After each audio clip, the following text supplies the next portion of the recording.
Sa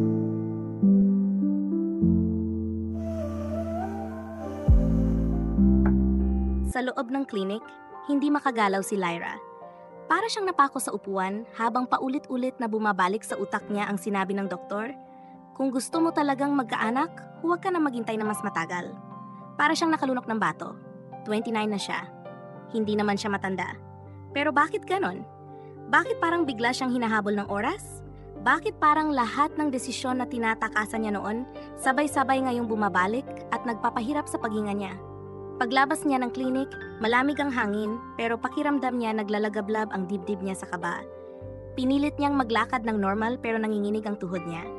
Mula sa bintana ng kotse, nakita niya ang refleksyon niya. Maputla, namumuo ang luha sa mata at halatang litong-lito. Gusto ko lang naman maging nanay, bulong niya, halos walang boses. Gusto ko ng anak na tatawag sa akin ng mama. Bakit ang hirap? Habang naglalakad sa sidewalk, nakayuko at hindi alam ang pupuntahan. Biglang sumalubong sa kanya ang tunog ng mga tao, mga sasakyang dumadaan, at ang tunog ng sariling puso niyang hindi na malaman kung nagpapanik ba o nagmamakaawa. Napahinto siya sa tapat ng isang coffee shop, huminga ng malalim at pilit pinigilan ang luha. Doon niya napansin ang isang lalaki na nakatayo malapit sa poste, hawak ang cellphone pero hindi tumatawag. Nakatingin lang ito sa malayo, para bang may hinihintay o may iniisip na malalim. Bihis ito ng Pino, dark suit, matipuno ang tindig, at may presensyang kahit hindi nagsasalita ay mahirap hindi mapansin. Matalim ang panga, mahinahon ang mukha, pero may malamig na aura na parang laging sanay maging in control. Hindi niya alam kung dahil ba sa stress o dahil sa takot na baka hindi na niya maabot ang pangarap na magka-baby. Pero bigla siyang napaatras, tumingin sa lalaki at sa isang iglap ng kabaliwan o tapang, hindi niya alam, lumapit siya rito. "Excuse me?" Utal niya. Napatingin ang lalaki sa kanya. Malinaw, diretso at parang kayang tumagos sa kaluluwa ang tingin nito. "Yes?" Mahina pero firm na sagot ng lalaki. Hindi niya alam kung bakit niya ginawa. Hindi niya alam kung paano niya namukhang normal habang sinasabi ito. Pero bago pa siya mapigilan ng utak niya, bigla na lang lumabas sa bibig niya ang mga salitang kahit siya mismo ay nagulat. Pwede mo ba akong tulungan, magkaanak?" Tumigil ang mundo. Literal. Nakita ni Lyra kung paano bahagyang nagtaas ng kilay ang lalaki. Hindi to nagalit, hindi to ngumiti, hindi rin namula o nainis. Para lang itong nakarinig ng proposal na hindi niya inaasahan pero hindi rin siya natataranta. "Come again?" Tanong ng lalaki. Kalmado pa rin. Napalunok si Lyra. Gusto niyang tumakbo, gusto niyang lamunin siya ng lupa, gusto niyang i-delete ang buong eksenang ito sa utak niya. Ngunit huli na, nakatingin na ito sa kanya habang naghihintay ng sagot. "Sorry," pabulong niya, natatakot na. "Hindi ko alam kung bakit ko nasabi yon. Nagpapanik lang ako siguro. Nakakahiya. Sorry talaga." Pero bago siya tuluyang makatalikod, bigla itong nagsalita. Walang drama, walang emosyon. Para bang nag-uusap lang sila tungkol sa direksyon ng kalsada. "Kung seryoso ka," sabi ng lalaki, "I'm not opposed to it." Napako si Lyra sa kinatatayuan niya. Hindi siya sigurado kung tama ba ang narinig niya. Baka nag-hallucinate lang siya. Baka dulot lang ito ng stress. Baka, ano? Tanong niya, hindi makapaniwala. The man lifted his gaze fully this time, locking his eyes with hers. "I said, maring ngunit hindi malakas ang tono, kung seryoso ka sa tanong mo, pwede kitang tulungan." Nanlamig si Lyra. Hindi siya tinawag na baliw. Hindi siya inalipusta. Hindi siya sinabihan na, "Sino ka ba?" Wala.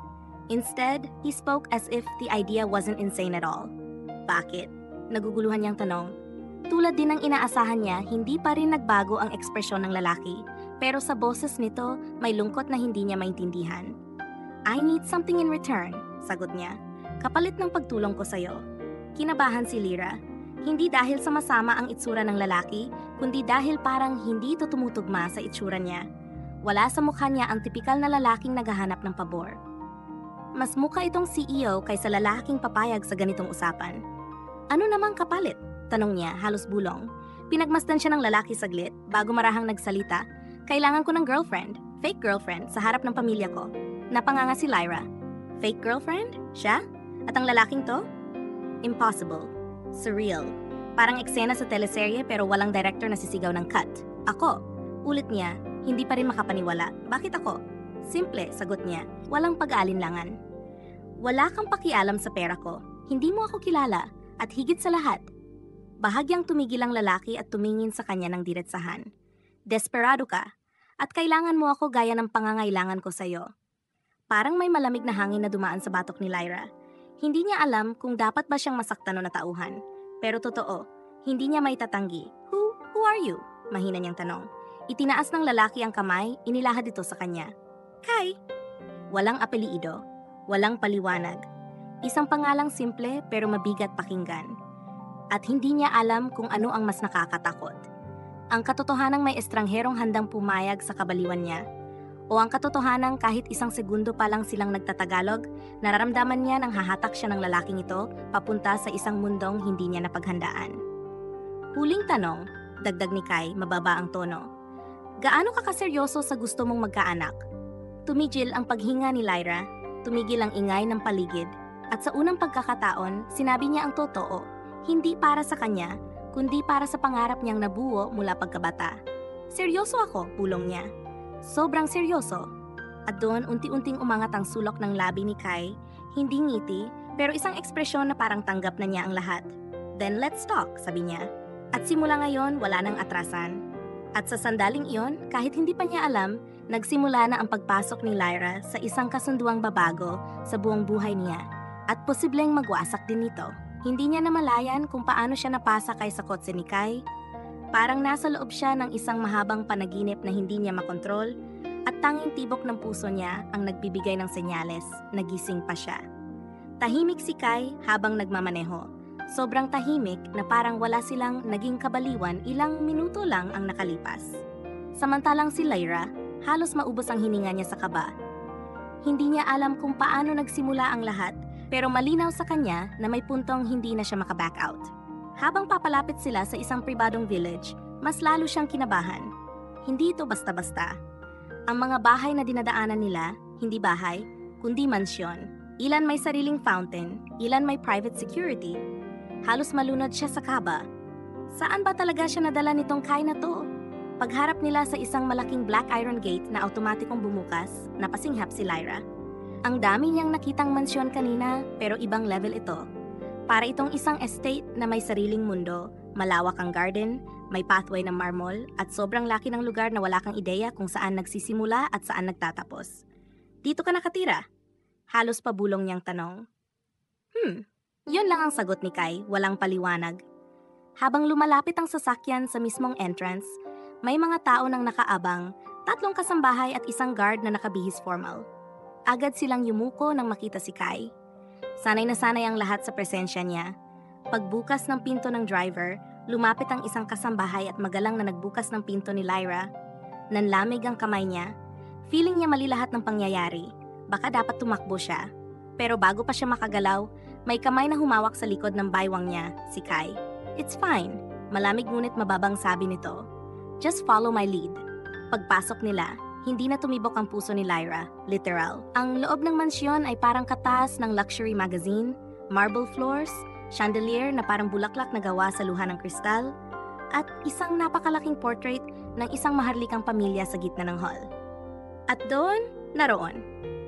2 taong tila naghihintay. Isang babaeng nasa late 50s, naka-elegant na emerald dress, matalimang mga mata na parang prinsesa ng isang lumang kaharian. At isang lalaking nasa 60s, nakasuit kahit nasa loob lang ng bahay, may tindig na parang dating general. Hindi na kailangan ng introduction. Kita mo pa lang, ang ina at ama ni Kai. Kai, untag ng ginang, hindi mainit ang boses pero puno ng autoridad. You're late. Hindi sumagot si Kai agad. Sa halip, marahan niyang hinila si Lyra palapit sa kanya. Para bang pag-aari niya ito? Para bang totoo ang lahat? Mom, Dad, sabi ni Kai, diretso. This is Lyra, my girlfriend. Umangat ang kilay ng ina, lumalalim ang tingin. Parang siniskan si Lyra mula ulo hanggang paa, hinahanap ang kahit anong bahid na hindi karapat-dapat. Hindi nagsalita, pero halata sa mukha, hindi kita kilala. At hindi ko alam kung magugustuhan kita. Samantala, ang ama ay ngumiti ng bahagya. Hindi malambing, pero may magandang tono. So finally, sabi nito, may dinala ka ring babae dito. Parang tinamaan ng spotlight si Lyra. Hindi siya makagalaw, hindi siya makahinga. At lalong hindi siya makabuo ng kahit anong ngiti na magiging normal tingnan. Pakiramdam niya nagtatalsikan na ang buto niya sa sobrang hiya. Kay squeezed her hand, at doon lang siya nakabalik sa sarili. Naglakad silang lahat papunta sa hapag. Habang papalapit, mas lalo siyang nag-aalala. Anong sasabihin ko? Anong dapat kong gawin? Sana may script man lang siyang nabasa bago pumasok sa eksenang to. Pag-upo nila, agad nagsimula ang interrogation na hindi niya inasahan. Hindi pa man siya nakakahawak ng kubyertos, sumabog na ang tanong. So Lyra, bungad ng ina ni Kai, payapa pero malalim ang tono, saan kayo nagkakilala ng anak ko? Sa buong mesa, biglang lumalim ang katahimikan. Napatingin siya kay Kai. Ayaw niyang magsinungaling pero wala siyang choice. Sana tulungan siya ni Kai. Sana sagutin na niya. Sana, I bumped into her sa may midtown, sagot ni Kai kalmado. Akala ko nga hindi siya magsasalita sa akin, but she did. Tumango ang ginang pero hindi mukhang satisfied. At anong nagustuhan mo sa kanya? Halos malaglag ang puso ni Lyra. Bakit naman ako agad?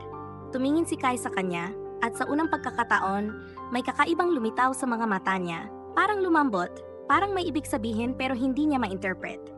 She's honest, sagot ni Kai, and real. Hindi niya alam kung para ba yon sa pagpapanggap nila o dahil may nakikita si Kai na hindi niya alam. Pero nag-init ang pisngi niya, hindi dahil sa hiya, kundi dahil may naramdaman siyang hindi dapat. I see, tugon ng ina, parang sinusuri ang bawat salita. Habang nag-uusap ang mga magulang ni Kai tungkol sa business, napapatingin si Lyra paminsan-minsan. At tuwing magtatama ang tingin nila ni Kai, lalo siyang kinakabahan. Hindi to yung tipong lalaking magpapanggap lang. Iba ang dating ni Kai. Masyadong composed, masyadong seryoso, masyadong totoo. Lyra, tawag ng ina bigla, ano bang trabaho mo? Halos maipit niya ang tinidor. I'm a stylist po, sagot niya. For commercials, events, ganun po. Interesting, sagot ng ginang, pero parang hindi pa rin kumbinsido. At doon niya naramdaman ang unang hampas ng realidad. Hindi lang mansyon ang papasukin niya, hindi lang isang lalaki, hindi lang kontrata. Pamilya ito, pamilyang malakas. May pera, impluensya at ekspektasyon. At siya, isang Lyra na walang pedigree, walang yaman, walang koneksyon. Pagkatapos ng dinner, pag-ahon nila mula sa mesa, nagulat siya nang marahan siyang yakap ng ina ni Kai. Welcome to the family, bulong nito. Hindi malambot ang tono pero hindi rin malamig. Parang may halong pag-aalinlangan at pag-asa. Hindi siya makahinga. Hindi niya alam kung dapat siyang matuwa o matakot. Pagtingin niya kay Kai, nakasandal ito sa post ng pinto, nakapamulsa at may kaunting smirk sa labi. Para bang sinasabing, well, Lyra, nagsisimula na. At unang beses mula nang makilala niya si Kai, na-realize niya ang isang bagay. Hindi niya inakala na ang isang kasunduan na sinabi niyang oo sa loob ng 10 minuto ay magpapasok pala sa kanya sa isang mundong kaya siyang lamunin ng buo kung gugustuhin. At sigurado siyang hindi pa ito ang pinakamasama. Pagkalipas ng ilang araw, unti-unting napagtanto ni Lyra na hindi simpleng panggap lang ang pinasok niya. Sa loob ng mansyong iyon, bawat galaw niya ay parang sinusukat, bawat salita ay may bigat, at bawat pagtingin ng mga tao sa paligid ay parang may hinihintay na pagbagsak mula sa kanya. Kahit si Kai, na kung tuusin ay dapat sanang kakampi niya, ay parang isang misteryong mas lumalalim habang tumatagal. Tuwing umaga, may naka-assign na kasambahay para alalayan siya kahit paulit-ulit niyang sinasabi na kayang-kaya niya ang sarili niya. Tuwing tanghali, may tea time kasama ang ina ni Kai, at tuwing gabi, kailangan niyang kumain kasama ang pamilya na parang matagal na siyang bahagi nito. At si Kai, halos wala sa bahay. Laging may meeting, laging may kailangan kausapin, laging may emergency sa company. Pero kahit hindi madalas ang presensya niya, ramdam ni Lyra ang bigat niya sa buong lugar. Para bang siya ang sentro ng lahat kahit hindi siya makita. Isang gabi, habang naglalakad si Lyra sa hallway, napahinto siya nang makita si Kai sa veranda.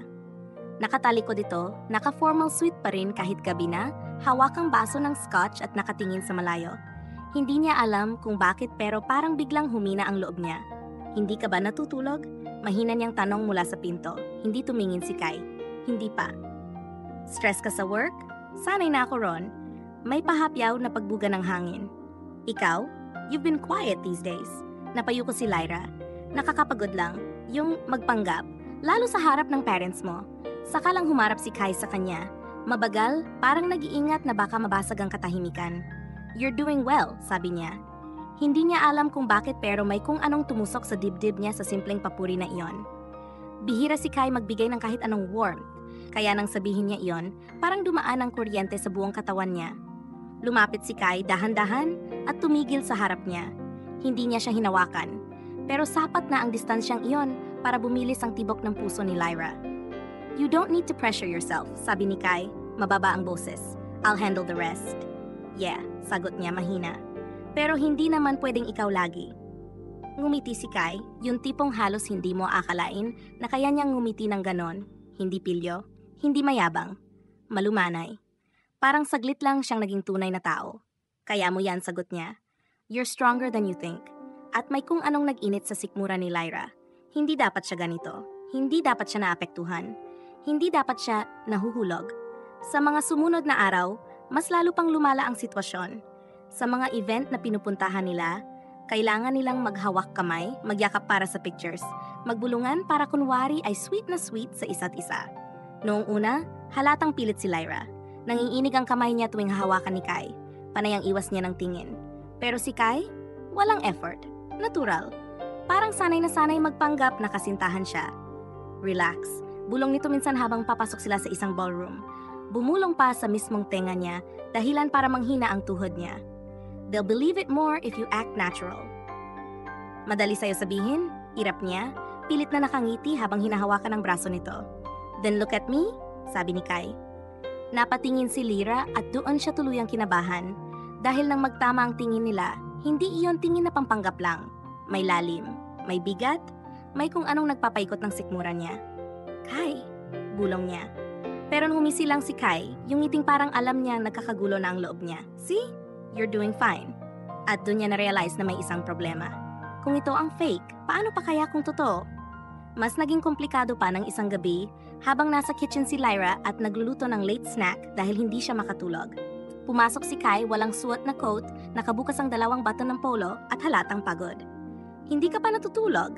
Tanong nito habang umiinom ng tubig. Hindi ako makatulog, sagot niya. Ikaw? Parang pagod ka. Company matters. Napabuntong hininga ito, pero masaya ako na may pagkain. Hindi naman para sa'yo to, mabilis niyang sagot. Umangat ang sulok ng labi ni Kai. Pero pwede ba? Depende, sagot niya. Marunong ka bang magpasalamat? Lumapit si Kai, malapit. Sobrang lapit na halos maramdaman niya ang init ng hininga nito. Thank you, bulong ni Kai, nakatitig ng diretso sa mata niya. At doon, kumawala ang isang bagay sa dibdib ni Lyra na hindi niya alam kung paano ibabalik. Hindi ito dapat totoo. Hindi dapat siya tumitibok ng ganito. Hindi dapat siya ipinagtatanggol ng presensya ni Kai. Hindi dapat siya natutuwa tuwing ipinapakita ni Kai na maaring may pakialam siya. Isang araw naman, dumaan ang ina ni Kai sa garden at nakita silang dalawa. Si Lyra, tinuturuan ng gardener mag-ayos ng bulaklak. Si Kai, nakatayo sa lilim, nakamasid. You look good together, ani Celeste. May pagsusuri sa mata ngunit may kakaibang lambot sa tinig. Hindi nakasagot si Lyra, natulala lang. Si Kai ang sumalo? We are. At doon na halos tumigil ang paghinga niya. Hindi dapat siya masabihan ng ganon. Hindi dapat nagiging totoo ang mga salitang iyon. Hindi dapat naramdaman niyang may kung anong sumisikip sa dibdib niya. Hanggang gabi, dala-dala niya iyon. At nung magkasalubong sila ni Kai sa hallway pauwi, hindi niya na napigilang magsalita. Kai, tawag niya mahina. You're making this hard. Huminto si Kai sa harap niya. What do you mean? Yung usapan natin, sagot niya pilit na pinapakalma ang boses. Alam mo na, fake, arrangement, pero kung patuloy kang ganyan. Napatingin si Kai, tila curious. Ganyan paano? Yung paraan ng pagbuhat niya ng boses, yung pagtingin niya, yung pagpapakita niya ng concern, yung pagiging sobrang totoo nito sa hindi totoo. Wala, iwas niya. Forget it. Pero bago siya makalayo, hinablot ng boses ni Kai ang buong katahimikan. Unless, mahinang sabi nito, nahuhulog ka na. Halos lumubog ang puso niya. Kai, ngumisi ito, mabagal, parang nanunuksong may alam siyang hindi aminin ni Lyra. Don't worry, sabi niya. I told you before, if you fall, that's your problem. At iniwan siya doon, nakatayo sa gitna ng hallway, hindi alam kung dapat bang huminga. O mas mabuting huwag na lang. Hindi niya alam kung kailan nagsimula, pero mula ng gabing iyon, unti-unting nagbago ang lahat. Hindi na simple ang bawat titig ni Kai. Hindi na basta pagkukunwari ang bawat hawak nito sa baywang niya kapag may event. At hindi na rin mapakali si Lyra tuwing napapansin niyang nagiging natural na ang pagiging malapit nila, kahit alam niyang dapat wala iyon.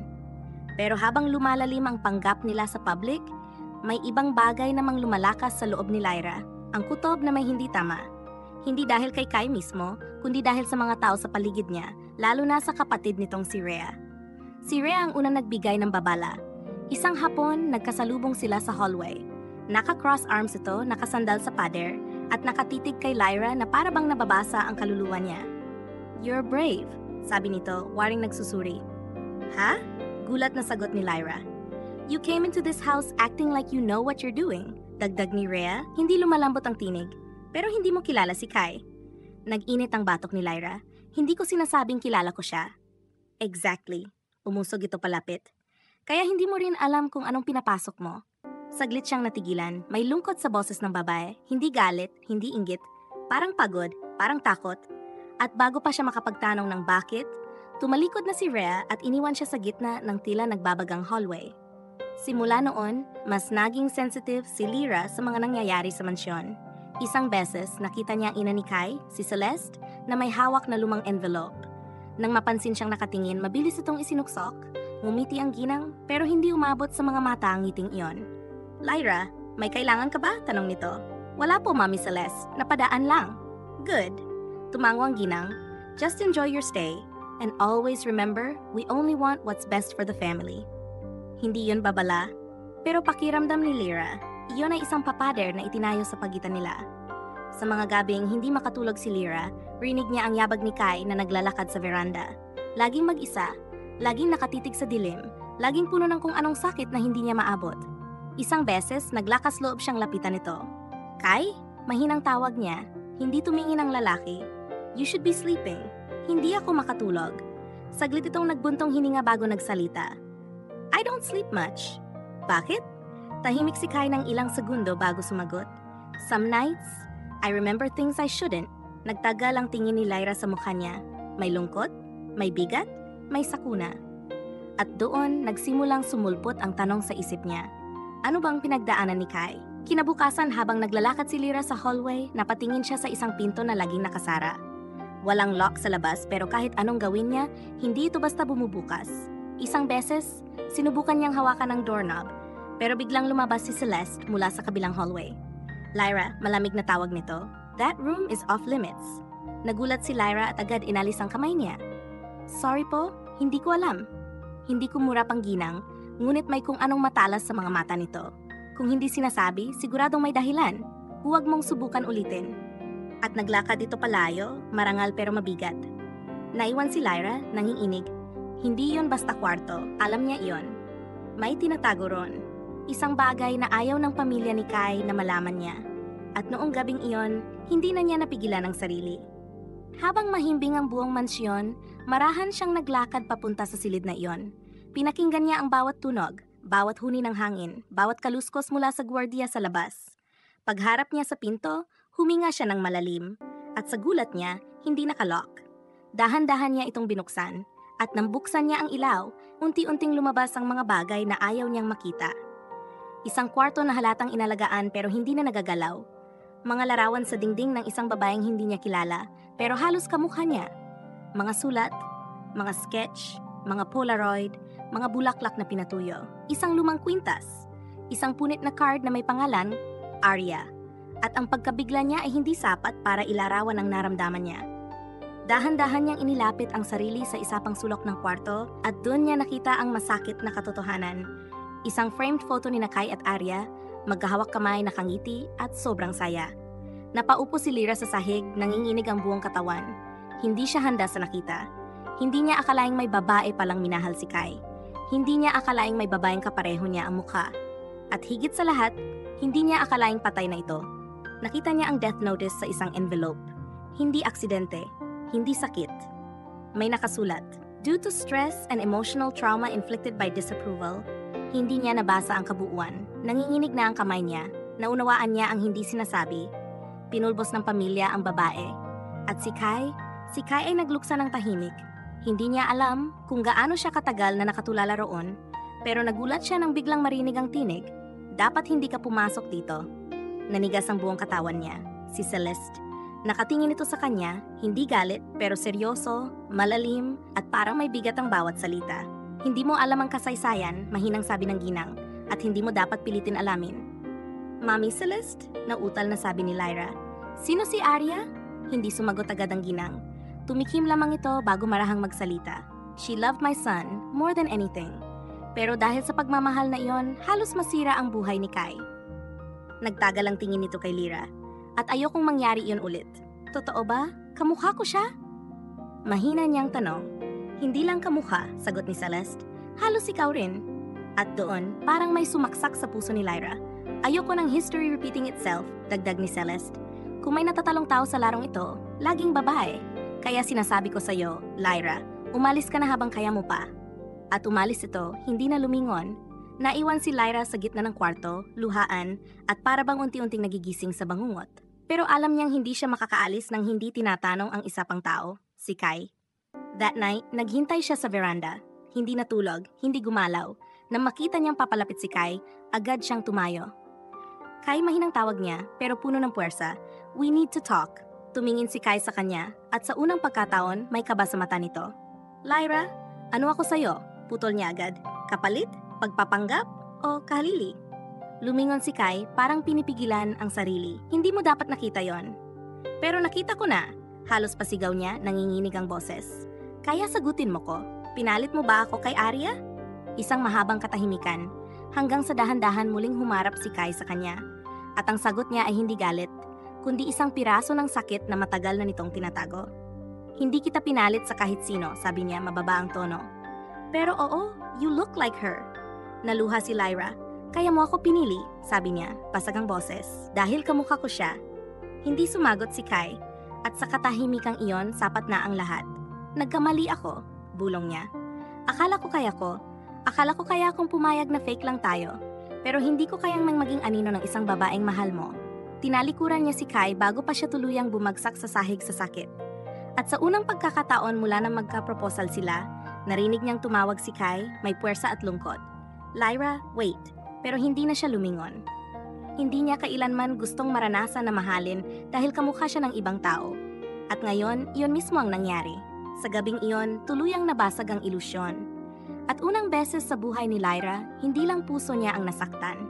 Pati pangarap niya, pati sariling halaga niya, pati buong pagkatao niya. At alam niyang mula rito, hindi na siya babalik sa dati. Nang gabing umalis si Lyra mula sa veranda, hindi niya naramdaman kung paano siya nakabalik sa kwarto. Basta pagkapasok niya, para siyang nalunod sa sarili niyang hininga. Hindi siya umiyak ng malakas. Tuloy-tuloy lang ang pag-agos ng luha, tahimik, parang wala nang natitira sa kanya kundi sakit. Hindi ko dapat hinayaan, bulong niya sa sarili, halos pabulong ngunit puno ng bigat.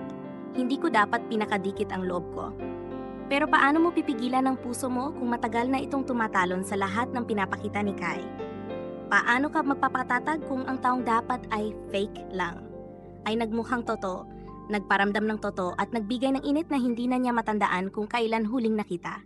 Pagkatapos ng ilang oras ng walang tulog, walang kain at walang direksyon, nagpasya siyang umalis.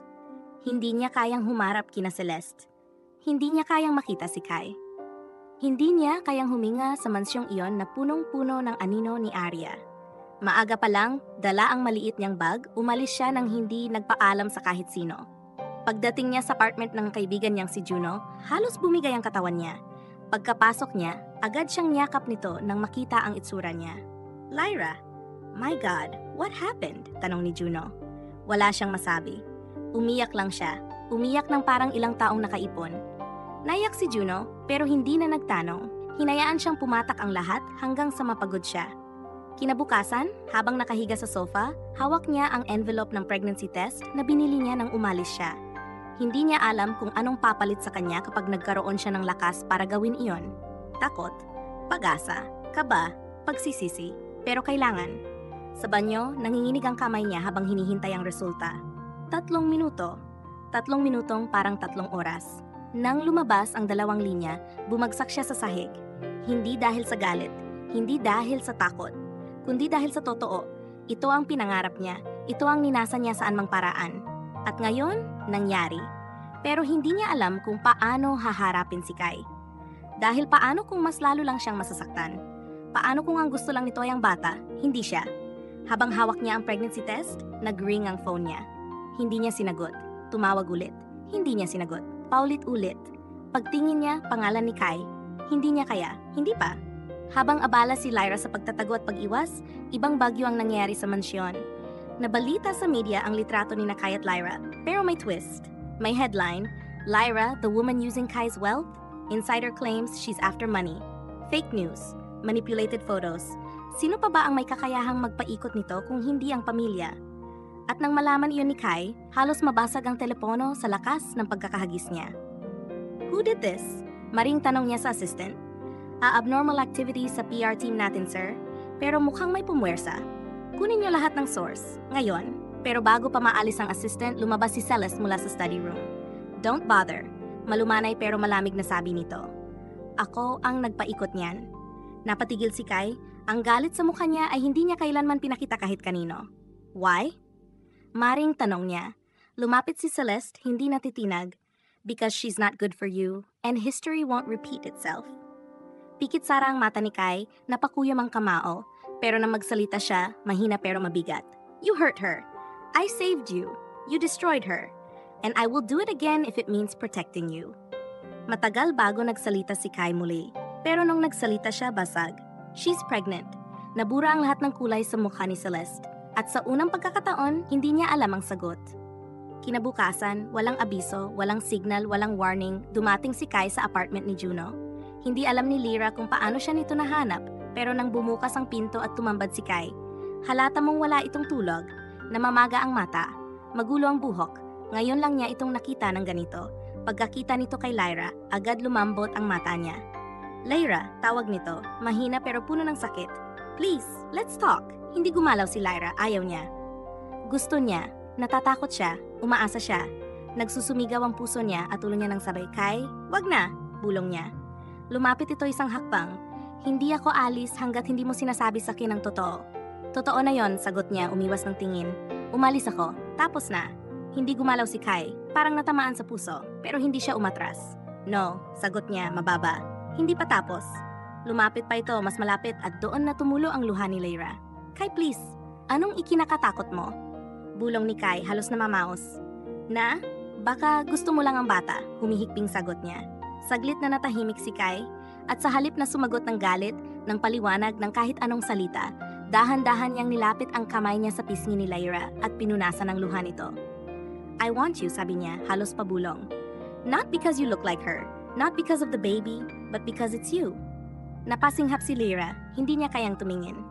Pero marahan siyang tinaas ni Kai ang baba niya para magtama ang mata nila. Totoong minahal ko si Arya, ani Kai, hindi umiiwas. Pero nung nakilala kita, hindi kita nakita bilang siya, nakita kita bilang ikaw.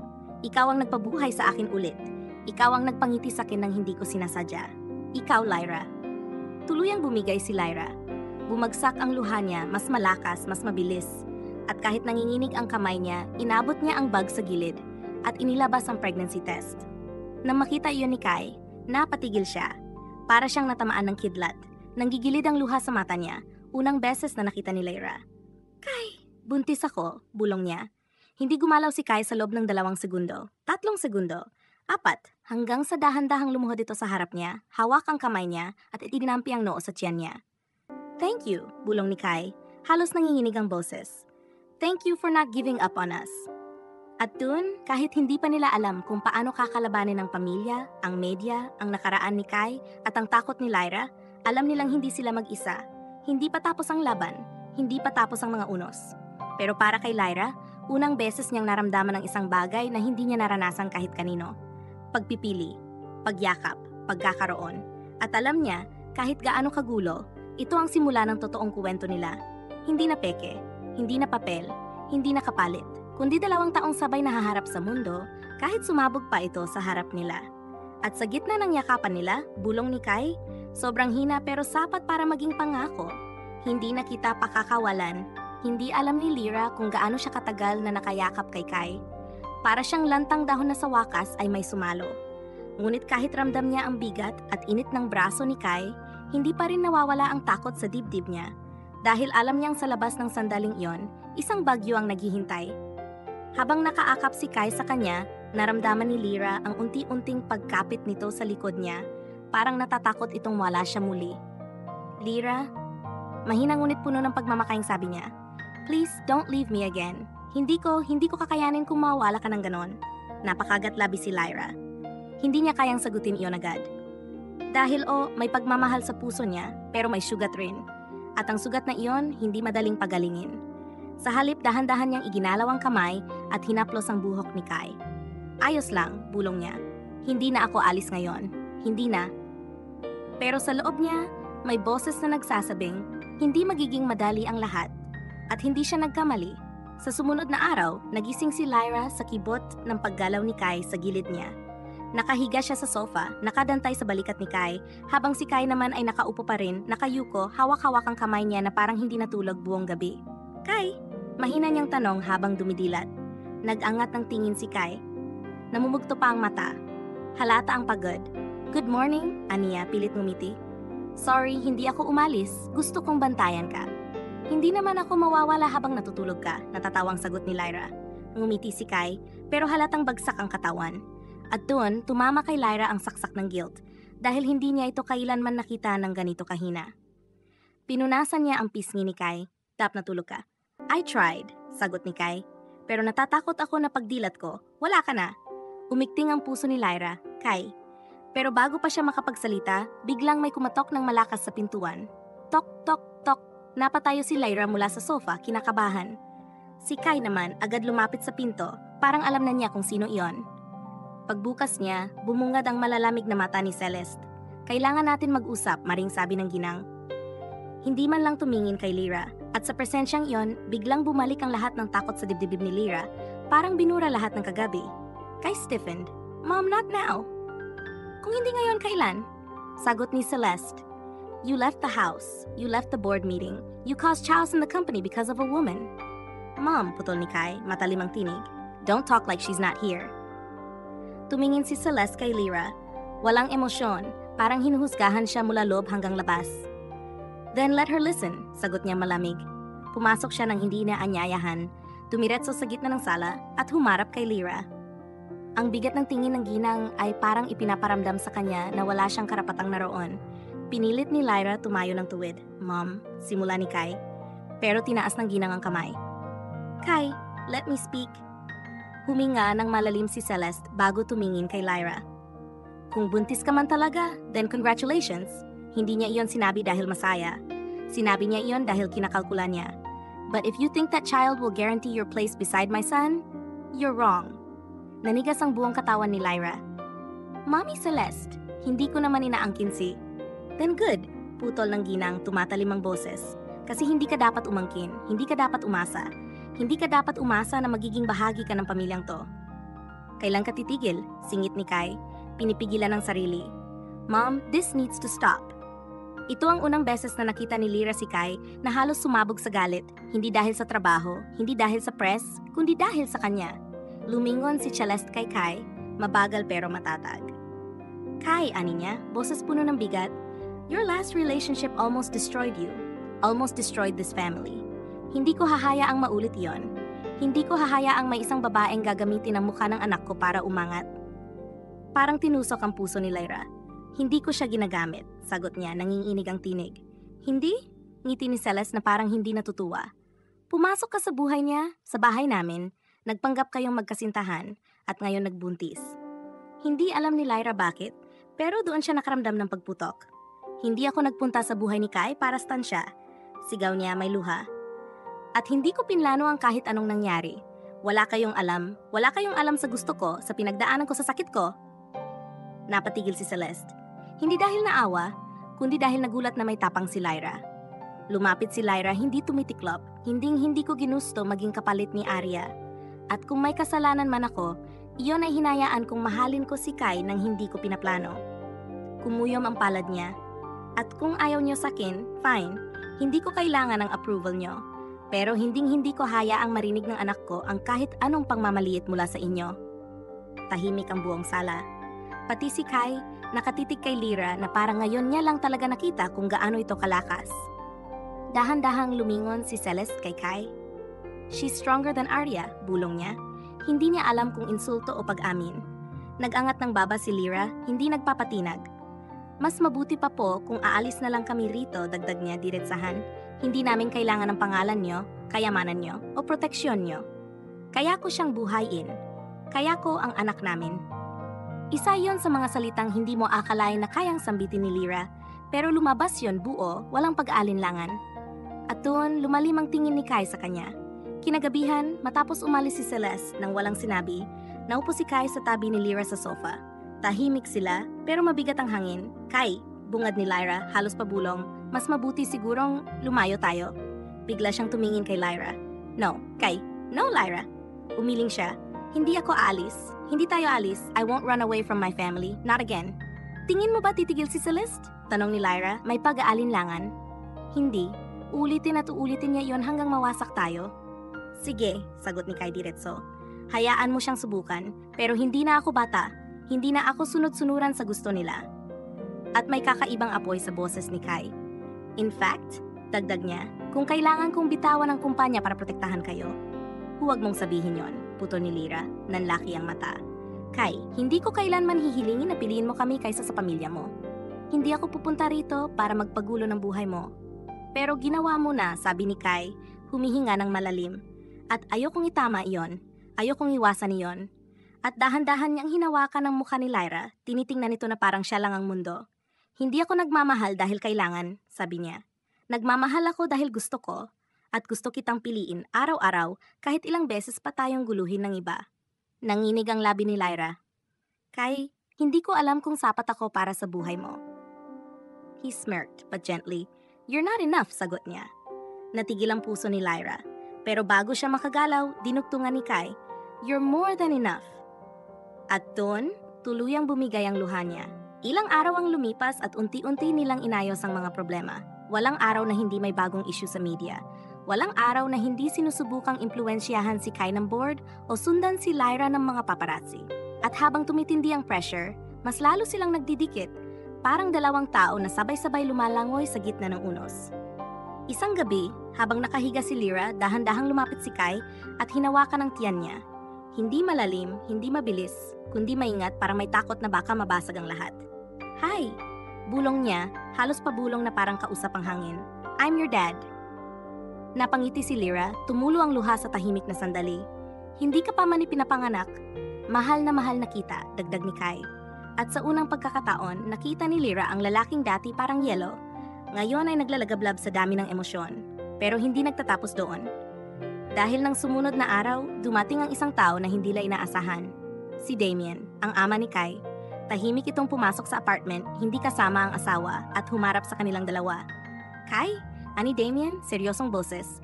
We need to talk. Napatingin si Lyra kay Kai, kinabahan, pero hinawakan ni Kai ang kamay niya, sabay sabing, We talk together, Dad. Tumango si Damien. Lumapit siya sa mesa, inilapag ang envelope, mas makapal kaysa normal. Marami itong laman, dokumento, papeles. At nang buksan ni Kai, bumigat ang mukha niya. What is this? Tanong niya. The truth, sagot ni Damien. Napatigil si Lyra. Damien continued, mababa ngunit matatag, about Arya. Nalaglag ang dibdib ni Kai. She didn't die because of us, dagdag ni Damien. Nanlaki ang mata ni Kai. Si Lyra? Napakapit na mahigpit. Hindi iyon ang inaasahan niya. She died because someone manipulated her, pagpapatuloy ni Damien. Someone who made her believe na wala kang laban para sa kanya. Sino? Tanong ni Kai, nanginginig. Huminga ng malalim si Damien. Your mother didn't kill her spirit, wika niya. But someone else did. We found letters, threats, blackmail, sent to Arya from a person she trusted. Trusted? Bulong ni Lyra. Rhea, sagot ni Damien. Parang sumabog ang buong mundo. Si Rhea? Ang kapatid ni Kai? Ang babaeng nagbabala sa kanya? Hindi makagalaw si Kai. Hindi makapagsalita. She was protecting the family, dagdag ni Damien. But she crossed the line, and your mother hid it from you. Natulala si Kai, hindi makahinga, hindi makagalaw. At sa gitna ng katahimikan, humawak si Lyra sa kamay niya mas mahigpit kaysa dati. Kai, bulong niya, I'm here. At sa unang pagkakataon sa buong buhay niya, si Kai ay tuluyang bumiyak. At umiyak sa bisig ni Lyra.